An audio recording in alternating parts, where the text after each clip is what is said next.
ونشهد أن لا إله إلا الله وحده لا شريك له ونشهد أن سيدنا ومولانا محمدا عبده ورسوله وصلى الله عليه وعلى آله وأصحابه وسلم.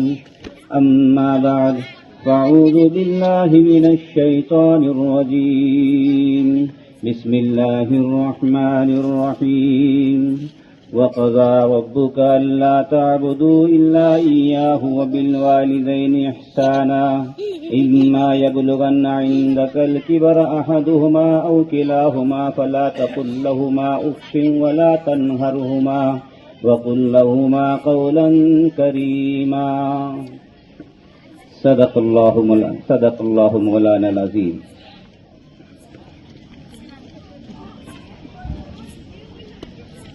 میرے محترم بزرگوں اور عزیز دوستوں اور میری محترم مائیں اور بہنیں،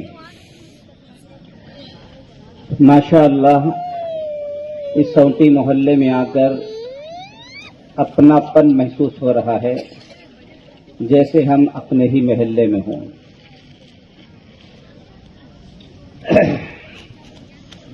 یہ مکاتب کے جلسے یوں ہی اچانک نہیں ہوتے. جلسہ کرنے کے لیے پورے سال کی محنت ہوتی ہے. برسوں کی محنتوں کے بعد یہ جلسے وجود میں آتے ہیں. جن بچوں کا قرآن پاک مکمل ہوا ہے اس کے لیے پیچھے بڑی محنت ہے. تب جا کر کے آج یہ جلسے کا انعقاد ہوا ہے. یہ نہیں کہ بیٹھ گئے مشورہ کر لے جلسہ کر لے، ایسا نہیں. یہ کوئی اصلاح معاشرہ کا جلسہ نہیں ہے کہ لو بھائی ذرا حالات ایسے ہیں جلسہ کر لیں. نہیں، یہ مکتب کا جلسہ ہے. مکتب کے جلسے کے پیچھے مستقل محنت ہوتی ہے، مستقل محنت ہوتی ہے. پورے سال بھر کی کئی سالوں کی محنت کے بعد میں ایک چیز وجود میں آتی ہے. اس لیے ان مکتب کے جلسوں کو سمجھو، اس کی کیا اہمیت ہے دیکھو، اور استادوں کی کیا محنت ہے اور اس کمیٹی کی کیا محنت ہے جس کمیٹی نے ان کے استاد کو رکھا، ان کی تنخواہوں کا انتظام کیا. تب جا کر کے یہ چیز وجود میں آئی کہ آج ہم نے ان بچوں کے منہ سے وہ بچے جو ہمارے ہی بچے ہیں اور ہمیں ہی نصیحت کر رہے، جو خود نہ تھے راہ پر اوروں کے ہادی بن گئے. صحابہ کرام کے بارے میں اشعار، جو خود نہ تھے راہ پر اوروں کے ہادی بن گئے، کیا نظر تھی جس نے مردوں کو مسیحا کر دیا. یہ استاد محترم کا کمال ہوتا ہے. آپ نے ان بچوں کو مکتب میں لا کر کے چھوڑا جنہیں منہ بھی دھونا نہیں آتا تھا.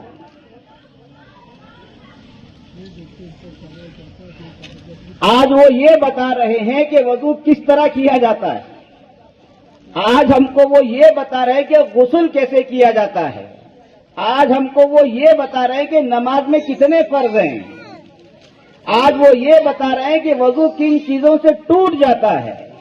جن بچوں کو آپ نے بغیر منہ دھلائے ہوئے مکتب میں بھیجا تھا، آج وہی بچے یہ بتا رہے ہیں کہ منہ کیسے دھویا جاتا ہے، غسل کیسے کیا جاتا ہے، نماز کیسے پڑھی جاتی ہے. کیا نظر تھی جس نے مردوں کو مسیحا کر دیا. یہ سمجھا کرو، یہ دین، یہ ایمان، یہ جو بھی کچھ بچا کچا ہے، آج ہمیں جو کچھ نظر آ رہا ہے، یہ مکاتب اور مدارس کی دین ہے.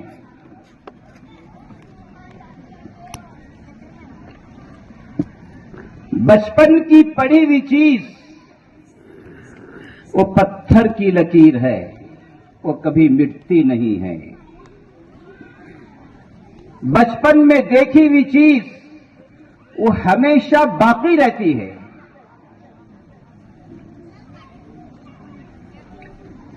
یہ وہی مکاتب ہیں جہاں بچپن میں ان کے دل و دماغ میں ایمان کو بسایا جاتا ہے، علم کو بسایا جاتا ہے، دین کو بسایا جاتا ہے، وہ محفوظ ہو جاتا ہے. علامہ اقبال رحمۃ اللہ علیہ کون نہیں جانتے، کتنی بڑی شخصیت ہیں، شاعر مشرق، جن کے ایک ایک شعر پر 10 گھنٹے تقریر کی جا سکتی ہے. اتنی بڑی شخصیت.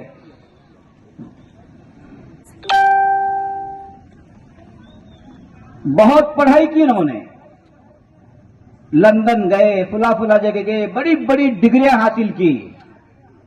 یعنی ایک اسکول کے ماحول میں، دنیا کے ماحول میں انہوں نے زندگی گزاری ہے. ان سے کسی نے پوچھا کہ علامہ صاحب، آپ نے بڑی بڑی یونیورسٹیوں میں تعلیم حاصل کی ہے، عیسائیوں میں آپ رہے ہیں، دنیا داروں میں آپ رہے ہیں، ہر قسم کے لوگوں میں آپ کا ملنا جلنا، اٹھنا بیٹھنا رہتا ہے، لیکن آپ کا ایمان اتنا مضبوط ہے، کیا وجہ ہے؟ انہوں نے وہی بات بتائی، یہ جو میرا ایمان ہے، یہ میرے بچپن اللہ علیہ نے جو واقعی مکاتب کو، مدارس کو کم درجہ دیا کرتے تھے، اسکول کالج کو بڑا درجہ دیا کرتے تھے، ان کے سامنے آ کر کے ایک شکایت کی کہ علامہ صاحب جی کیا ہو رہا ہے ہمارے مدارس میں، مکاتب میں، بس قرآن حدیث سکھایا جا رہا ہے، اعوذ باللہ، بسم اللہ، اعوذ باللہ پڑھنے والے بنائے جا رہے ہیں، اس کے علاوہ کوئی چیز نہیں ہے. اس لیے اسکولوں کا انتظام ہونا چاہیے، کالجز کا انتظام. علامہ اقبال نے سر جھکایا تھا، اوپر اٹھایا، اور انہوں نے کہا کہ تم جوان ہو، جب میں جوان تھا میں بھی یہی سوچتا تھا. کیا کہہ رہے ہیں؟ جب میں جوان تھا تمہارے جیسا میں بھی یہی سوچتا تھا. ان مدارس کی مکاتب کیا ضرورت پڑ رہی اس دور کے اندر، جس دور میں لوگ چاند پر پہنچ رہے ہوں، سمندروں میں غوطہ لگا رہے ہوں، ہر طرح کی ٹیکنالوجی آ گئی ہو، ہر سوال کا جواب نیٹ میں موجود ہو. ان مدارس کی مکاتب کی کیا ضرورت ہے؟ جب میں جوان تھا میں بھی یہی سوچتا تھا، لیکن جب میں یورپ گیا، وہاں جانے کے بعد مجھے سمجھ میں آئی